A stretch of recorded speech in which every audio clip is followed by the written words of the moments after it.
दोस्तों ऐसा क्या कारण है जिसके द्वारा हमारे देश के जो सेलिब्रिटीज हैं, हमारे देश के जो फेमस लोग हैं, जिसके पास पैसा आ गया, हमारे देश का जो सिटीजनशिप है छोड़ रहा है और किसी दूसरे देश में जाके वहाँ का सिटीजनशिप ले रहा है। 2.8 million foreign nationals migrated to an OECD country. You know who topped this list?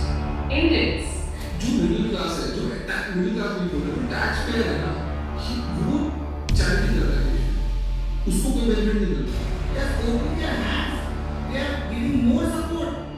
Okay, we are feeling more secure there. We are feeling more relaxed there. So basically, if we are facing with why should not we get the citizenship? That's why even I will get the chance there. Okay, and we are taking the offer. I will definitely get the. Virat Kohli जो London shift हो गए, प्रियंका चोपड़ा जो Nick Jonas से शादी करने के बाद USA में सेटल्ड हो गई, अक्षय कुमार जिनके पास 2023 तक कनाडियन नागरिकता थी, 2023 के बाद इंडिया की नागरिकता ली, अजीत डोवाल जो नेशनल सिक्योरिटी एडवाइजर है इंडिया का, उनका बेटा विवेक डोवाल ब्रिटिश सिटीजनशिप लेकर बैठा है, एस जयशंकर जो हमारे देश के फॉरेन अफेयर मिनिस्टर है, उनका बेटा ध्रुव जयशंकर जो की यूएसए में रहता है। और दोस्तों अभी खबर निकल के आ रही है कि जाने माने सिंगर और अभिनेता दिलजीत दोसांझ जो भी यूएसए का सिटीजनशिप ले चुके हैं और पता अभी चल रहा है, हालांकि इनके द्वारा मीडिया रिपोर्ट के द्वारा यह मालूम चल रहा है कि 2022 से ही अमेरिका का सिटीजनशिप लेकर बैठे हैं। और इसके साथ दोस्तों over 2 lakh of Indians giving up their citizenship every year, मतलब कि 2 लाख से अधिक लोग हैं जो हर एक साल अपना इंडियन सिटीजनशिप छोड़ रहे हैं। कारण क्या है, इसी के बारे में हम लोग बात करेंगे। और दोस्तों एक बार एक बात कही गई थी कि जो हम लोग टैक्स देते हैं डेवलप कंट्री के जैसे देते हैं, लेकिन अपने को जो सर्विसेज मिलती है वो सोमालिया के जैसे मिलती है। पिछले 10 सालों में टैक्स लगा लगाकर सरकार ने एक देश के आम आदमी का खून चूस लिया। अब आप मानिए आप 10 रुपए कमाते हैं, उसमें से 3-3.5 रुपए आप इनकम टैक्स के माध्यम से दे देते हैं, 2 रुपए 2.5 रुपए जीएसटी आपका चूस लेता है, 1.5-2 रुपए आपका कैपिटल गेन टैक्स लगता है, सेस सरचार्जेस 1-1.5 रुपए के लग जाते हैं, तो मात्र 10 रुपए में से 7-8 रुपए तो सरकार के खजाने में चला जाता है। तो आम इंसान को मिलता क्या है, आम आदमी को मिलता क्या है? और सरकार जो हमसे इतना टैक्स लेती है उसके बदले में सरकार हमें देती क्या है? कौन सी ऐसी अंतर्राष्ट्रीय सेवाएं, world class health care, education, transport सुविधाएं सरकार बदले में देशवासी को देती है? मैं ये भी पूछना चाहता हूं। इसीलिए आज मुझे ये कहने में बिल्कुल भी गुरेज नहीं है that sir we in India today pay taxes like England to get services like Somalia. Example के तौर पे मान लो कि 20 लाख का गाड़ी लेते हो, हालांकि जो लोग देश छोड़ रहे हैं 20 लाख 25 लाख का तो ले ही सकते हैं। 20 से 25 लाख का अगर कोई गाड़ी लेते हैं तो उस पे 40 से 50% ऑफ टैक्सेस लगती है। और टैक्सेस जो होती है केंद्र सरकार और राज्य सरकार को जाती है, चाहे वो जीएसटी के रूप में हो चाहे सेस के रूप में हो। एग्जाम्पल के तौर पे अगर आप 25 लाख का कोई व्हीकल्स लेते हो तो आप लगभग 25 लाख गवर्नमेंट को टैक्स दोगे। और ये टैक्स किस पे निर्भर रहेगा कि आपकी गाड़ी की लंबाई कितनी है, आपकी गाड़ी कितनी बड़ी है, आपकी गाड़ी का इंजन की कैपेसिटी कितनी है और आपकी गाड़ी का जो लेवल है, जो ग्राउंड लेवल है, ग्राउंड क्लियरेंस है, वो कितनी है।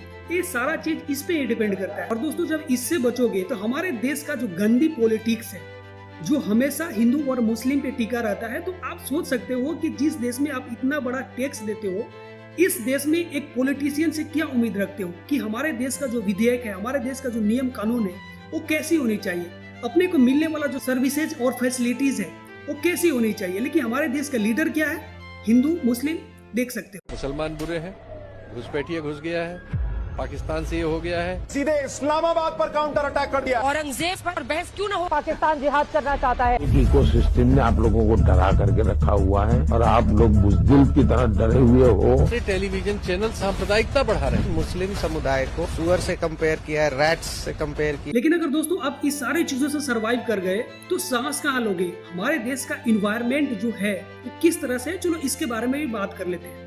दोस्तों क्या है कि पूरी दुनिया की जो पॉल्यूटेड कंट्री है, प्रदूषित कंट्री है, उस पॉल्यूटेड कंट्री जो है उसके टॉप लिस्ट में हमारा देश आता है, मतलब 6th नंबर पे आता है। और इसके साथ साथ दोस्तों आप इस पर भी देख सकते हो कि 2019 में वर्ल्ड वाइड एक सर्वे हुई, जिस सर्वे में दुनिया की सबसे पॉल्यूटेड जो सिटी है, सबसे पॉल्यूटेड जो शहर है, 30 शहर का लिस्ट बनाया गया। और इमेजिन कर सकते हो कि उसमें इंडिया की कितनी सिटी होगी, तो भाई साहब 21। दुनिया के 30 सबसे पॉल्यूटेड सिटी के लिस्ट में हमारा देश का जो सिटी था 21 था। तो दोस्तों आप इससे समझ सकते हो कि दुनिया में सबसे 30 पॉल्यूटेड सिटी के लिस्ट में 21 सिटी इंडिया से है। और दोस्तों आखिरकार ये हो क्यों नहीं? जब दिल्ली का chief minister Rekha Gupta AQI को कम करने के लिए उसके आसपास में छिड़काव चालू करवा देती है, जाकि जो हमारा AQI के लेवल है जो अखबार में छपे, मीडिया में बातें चले, ऐसी ना हो और हमारे AQI कम आए, ऐसा दिखाने का प्रयास किया जा रहा था कि हमारे देश की, हमारे दिल्ली की जो वातावरण है, जो वायु का कंडीशन है, जो एयर क्वालिटी है, बिल्कुल बेस्ट है। और इसको दिखाने के लिए क्या किया जा रहा था? आसपास में जो मॉनिटर लगा था AQI का, उसके आसपास में छिड़काव किया जा रहा था, वहाँ के वातावरण को शुद्ध बनाया जा रहा था, ये समझाने के लिए कि हमारे पूरे देश के जो वातावरण है, हमारे पूरे देश का जो एयर क्वालिटी है बेहतर है। लेकिन ऐसा है नहीं, क्योंकि दिल्ली का जो AQI है हमेशा 700 से ऊपर ही रहता है। जबकि दोस्तों WHO के निर्देशानुसार जो AQI सांस लेने के लिए काबिल होता है, अच्छा होता है, बेस्ट होता है, वो 0 से 50 तक ही होता है। और दोस्तों चलते चलते बात कर लेते हैं नमामि गंगे को लेकर, कि गंगा को सफाई करने के लिए केंद्र सरकार के द्वारा 4000 करोड़ रुपये का आवंटन किया गया था कि 4000 करोड़ हम गंगा में लगा देंगे, सफाई करवा देंगे और वहाँ पे टूरिज्म डेवलप करेंगे। लेकिन हालत क्या है आप देख सकते। और दोस्तों जब छठ पूजा की टाइम आती है तो दिल्ली सरकार के द्वारा एक अलग ही कुआं खुदवाया जाता है, एक अलग ही तालाब बना दिया जाता है, ताकि यहाँ पे लोग पूजा करेंगे, छठ करेंगे और मीडिया में आएगा क्या कि हमारा गंगा कितना स्वच्छ। अगर बात कर ले हमारे देश के इंफ्रास्ट्रक्चर के, तो भाई अब भी सर पकड़ लोगे, क्योंकि दोस्तों न्यूज लॉन्ड्री का एक रिपोर्ट है, जिस रिपोर्ट के द्वारा यह कहा जाता है कि 2021 से 2025 के बीच तकरीबन 170 ब्रिज जो है कोलैप्स किए, जिसमें तकरीबन 202 लोग अपनी जान गंवा बैठे और 441 लोग जख्मी हुए, यानी कि इंजर्ड हुए।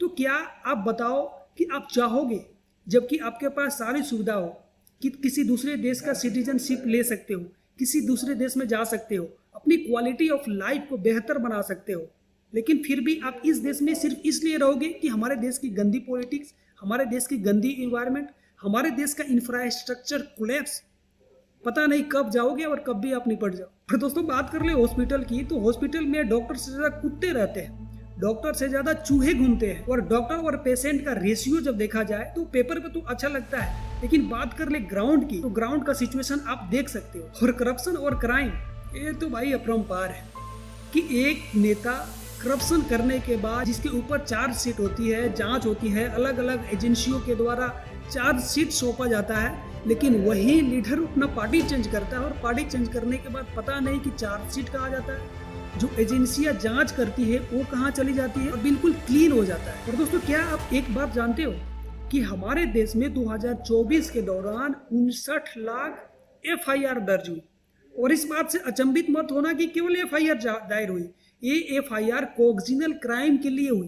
कोऑक्सिनल क्राइम वैसा ही क्राइम होता है जिसमें आप रेप करते हो, मर्डर करते हो, चोरी डकैती करते हो, ये सारा चीज जो होता है कोऑक्सिनल क्राइम होता है, जिस क्राइम में आपको वारंट की जरूरत नहीं पड़ती है, डायरेक्ट अरेस्ट कर लिया जाता है। लेकिन दोस्तों इसमें से कितनों को सजा होती है, कितना कोर्ट जाते हैं, बहुत सारे लोग तो ऐसे होते हैं कि कोर्ट के बाहर से ही बाहर निकल जाते हैं अपने बाप को बदौलत। दोस्तों आपका इस सारी चीज़ों पे क्या राय है कमेंट बॉक्स में जरूर बताना। बाकी मिलेंगे किसी नेक्स्ट वीडियो में, तब तक के लिए थैंक यू, जय हिंद।